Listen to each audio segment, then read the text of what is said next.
சிவகங்கையில் டாஸ்மாக் கடைக்குள் புகுந்து மதுபானம் திருடிய குவார்ட்டர் கொள்ளையர்கள் வாகன சோதனையில் வசமாக சிக்கியுள்ளனர். 72 குற்ற வழக்குகளில் தொடர்புடைய பலே திருடன் தனது கூட்டாளிகளுடன் சிக்கியது எப்படி? விலை உயர்ந்த மதுபான பாட்டில்களை தொடாமல் மலிவு விலை குவார்ட்டர் பாட்டில்களை மட்டும் குறிவைத்து கைவரிசை காட்டிய கொள்ளையர்கள்தான் இவர்கள்.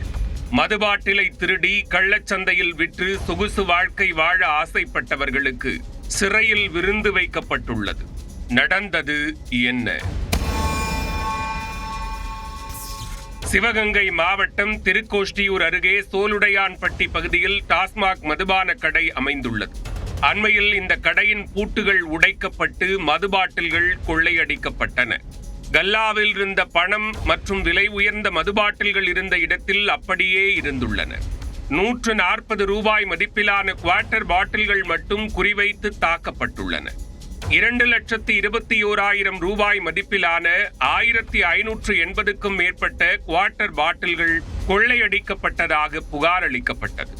இதுகுறித்து திருக்கோஷ்டியூர் போலீசார் வழக்கு பதிவு செய்து சிசிடிவி கேமரா காட்சிகளை ஆய்வு செய்ய முயற்சித்தனர். ஆனால் சிசிடிவி கேமராவை உடைத்து அதன் ஹார்ட் டிஸ்கை கொள்ளையர்கள் எடுத்துச் சென்றது தெரிய வந்தது. இதன் காரணமாக கொள்ளையர்களை பிடிப்பதில் தொய்வு ஏற்பட்ட போதும் போலீசார் தொடர்ந்து தீவிரமாக தேடி வந்தனர். இந்நிலையில் தேவரம்பூர் விலக்கு பகுதியில் போலீசார் வாகன சோதனையில் ஈடுபட்டிருந்தனர். அவ்வழியாக பதிவெண் இல்லாத ஆட்டோ ஒன்று வந்துள்ளது.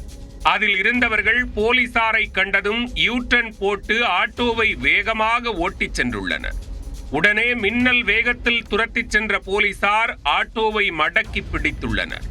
அதில் இருந்தவர்கள் யார் என்ன என்று போலீசார் விசாரித்ததும் அவர்கள் போதையில் இருந்தது போன்று உளறி கொட்டியுள்ளனர். பின்னர் காவல் நிலையம் அழைத்துச் சென்று கவனித்ததில் பிடிபட்டவர்கள் மதுரை மாவட்டத்தைச் சேர்ந்த மாரிமுத்து என்ற மாசானம் மற்றும் தஞ்சாவூரைச் சேர்ந்த தளபதி அபிலேஷ் என்பது தெரிய வந்தது. தொடர்ந்து மேற்கொண்ட விசாரணையில் சோலுடையான்பட்டி டாஸ்மாக் கடையில் மதுபானம் திருடியதையும் ஒப்புக்கொண்டுள்ளனர். ஏற்கனவே மாரிமுத்து தளபதி ஆகிய இருவரும் குற்ற வழக்குகளில் சிக்கி சிறை பறவையாக இருந்துள்ளனர். சிறையில் இருவருக்கும் இடையே பழக்கம் ஏற்பட்டுள்ளது.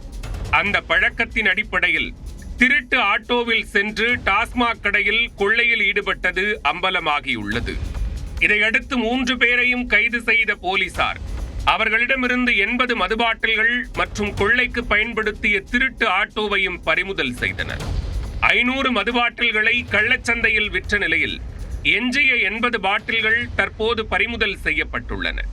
கைதான தளபதி மீது 3 கொலை வழக்கு, 4 கொலை முயற்சி வழக்கு, 17 திருட்டு வழக்குகள் உட்பட 72 குற்ற வழக்குகள் நிலுவையில் உள்ளது வெளிச்சத்துக்கு வந்தது. இதேபோன்று மாரிமுத்து மீதும் 11 வழக்குகள் நிலுவையில் உள்ளதாக கூறப்பட்டுள்ளது. ஏற்கனவே குற்ற பின்னணி கொண்ட இருவர் உட்பட 3 பேர் டாஸ்மாக் கடையில் மதுபான திருட்டில் ஈடுபட்டு போலீசாரின் வாகன சோதனையில் சிக்கிய சம்பவம் காரைக்குடி பகுதியில் பரபரப்பை ஏற்படுத்தியுள்ளது.